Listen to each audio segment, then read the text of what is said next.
Well, Chess, that was a great podcast. Podcast. Hey, some great stuff. Let's kind of take this apart a little bit and see what we learned. First off, I think just this analysis, somebody coming out and talking about the steroid growth that we've had, is people are now, this great reassessment, as you call it, we've had over the last couple of years, people are saying, well, why do I care to make you and the shareholders a little richer? What's in this for me? So, are we building each other? Then we're going to build the company. So that's just a different way of thinking about things. Yeah, even when you said, why should I care? Yeah, that's a great question, right? And then his analogy of we got the spaceship to Mars. All the astronauts are dead. we got the spaceship to like why would I do that? He talked about trust, which I thought was so interesting. That level 4, level 5 leader. And getting back to your core values, what are your core values, and how does that trigger things in the workplace around trust, about feeling comfortable with people, reliability, and it really stuck out to me. My favorite part of the interview, though, was that he said the leader said, it's not just what you say, it's what you do. Yeah. And if you're a leader and you say, I'm on vacation, you can get a hold of me here, here, and here. Yeah.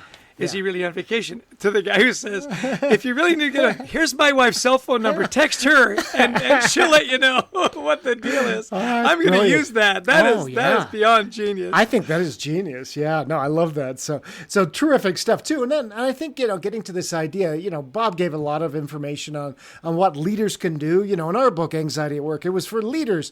And yet sometimes we forget to help employees understand, the team members, okay, what can you do in this culture that'll help create psychological safety? So, first off, make it very safe. In fact, expected behavior to speak up.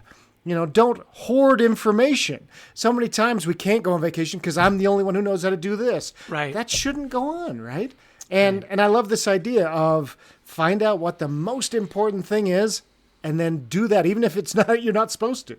Right. That he said, look, we've always had flexibility with accountability. Yeah. And his analogy of the shift from people want to do what they want to do from where they want to do it. And he says, how would that work on a basketball team? And it's kind of funny that, Kyrie Irving actually tried to do that with the Brooklyn Nets, and it didn't work, and it caused incredible dysfunction. So great analogy there. My last takeaway is he's a big fan of time blocking. Whether it's for family or, just taking a break during the day, and make sure that you make time for yourself and that you don't burn out, and make sure your people are developing in their personal lives, because I love it when I hear somebody's training for a marathon. Yeah. How is that not going to make them a better employee? Yeah. So, that whole life approach that he does so well. I love learning from Bob Glazer. He's just so clever, so succinct.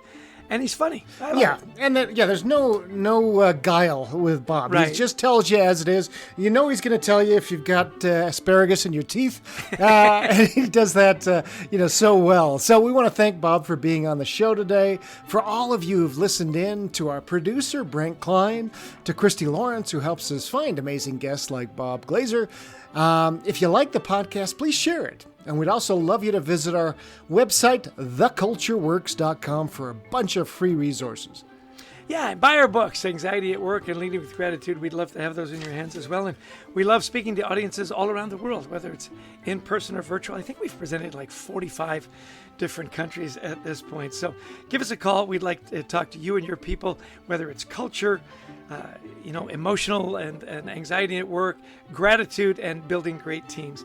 Well, as always, thank you so much for tuning in. We so value your time, that you would take the time to spend it with us. So, Adrian, bring us home. Well, thanks everybody for joining us today. And until next time, we wish you the best of mental health.